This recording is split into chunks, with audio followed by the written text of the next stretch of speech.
Students on Ice, the 2017 Arctic exhibition has come and gone, and to talk about that amazing expedition and some of the sights, the sounds that they got to enjoy, first of all, we have Matthew Linehan, a participant. Nice to see you.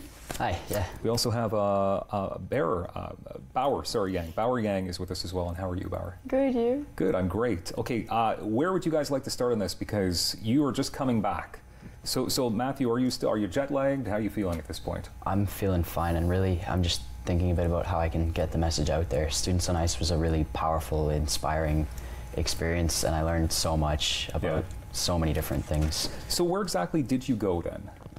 Well, we flew into Resolute Bay and boarded the Ocean Endeavour, which was our icebreaker ship, where we had like labs and stuff set up for the experience, and we went across to Greenland through Lancaster Sound, out across the Davis Strait, and down the west coast of Greenland from Umanak to Kangerlussuaq, where we ended our journey. Wow.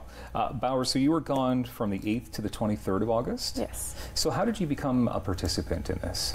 Well, my school actually has a half scholarship with the program. So my friend applied last year and I thought it was really cool, so I thought I'd apply this year and I got it. So thank you, Ashley. That's wonderful. How many students would have gone on this expedition? I think 120 students and then 80-something staff. Okay. Now, is it something where it's students from all kinds of different schools? Yeah, there were students from 17 different countries and all kinds of family backgrounds and stuff. That is a lot of fun. Okay, so you are going to Ashbury. Yes. And Matthew, you're going to Nepean? Yeah, I'm in Nepean High School. Nepean High School. So we're seeing some of the footage as well. So maybe, Matthew, you can explain some of the stuff that we're seeing here on TV. Right now we're looking at Zodiac cruise around a glacier, some hiking on land. We did a lot of land workshops. I think that's in this is in Greenland here. Yeah. And we did a lot of landings in communities, some really cool opportunities to interact with the people living there and learn a lot about their lives and what goes on there.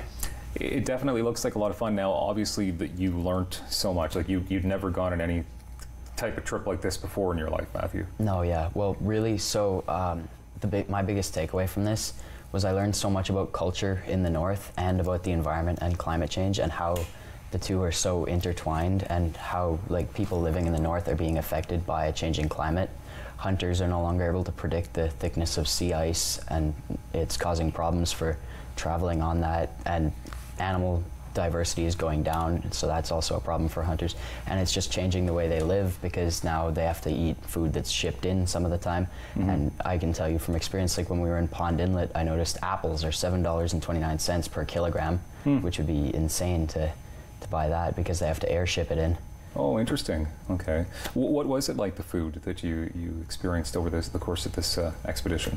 Well, at one point I got the opportunity to try some narwhal, and that was interesting. I didn't actually mind the taste, but no one told me that there's a little bit in the middle that you're not actually able to chew. So I'm there chewing this thing for quite a while, and then someone comes up and laughs at me. It was actually one of the elders on the expedition. She's like, "What are you doing?" And I'm like, "I'm trying to eat the narwhal." And she's like, you have to swallow it whole. And I'm just... Not something you wanted to do, I guess? Experience everything. Baoer, what's the best part of this expedition for you, your favorite part? Well, when we were in Pond Inlet, our minister, Catherine McKenna, she announced our new marine conservation area in Lancaster Sound, and it's like double the size of Nova Scotia, so that was really exciting. And then I think our first landing was on a glacier. So we got to walk on a glacier, and I got to drink the glacier water, so it was like thousands of years old, so that was really cool. And just visiting the villages of the northern part of Canada and like in Greenland, that was really nice to see how all the villagers, how they live in such a different part of society than we do, so that was cool. Can you explain to us what it tasted like, the glacier water? It was the best water I've ever had. It was sweet. It had like a little sweet tinge to it, and it was really clear. It was really good. Was it super cold? Like did you drink it right out of? Yeah. Right out of like where? I had my water bottle with me, so there was like a little stream, and I just put it in my water bottle. Okay, Matthew, tell us who else would have been on the ship with you? Well, there were a lot of people on board, like so many experts in their fields.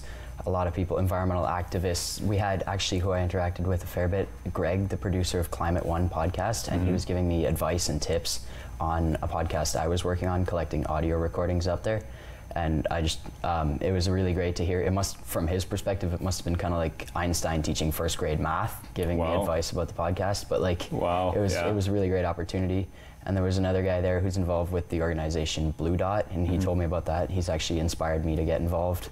And they're affiliated with the David Suzuki Foundation. They work to give or create rights for Canadians to have access to a healthy environment, clean air, fresh water, healthy food, a stable climate.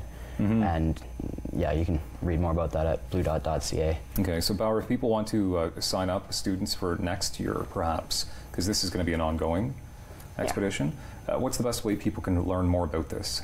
Well, you could go on the website and maybe contact one of the alumni. There's a lot of alumni out there. And you could just email the organizers like Shirley and Jennifer. They're super nice. They would love to help them. And I don't know, just go on their website, look at the dates, and then apply. Yeah, because it's probably best to apply sooner than later, I'm guessing. Yes. Yeah. Okay, well, I'm glad you guys had a fun time. Life-changing experience, I could imagine. Yes. And now you can't drink normal water, is that yeah. All right. Matthew and Baoer, thank you very much for being here today. We appreciate your time. Thank you. And of course, we appreciate your time as always. You can always check us out online, our Facebook fan page, our Twitter account, and more.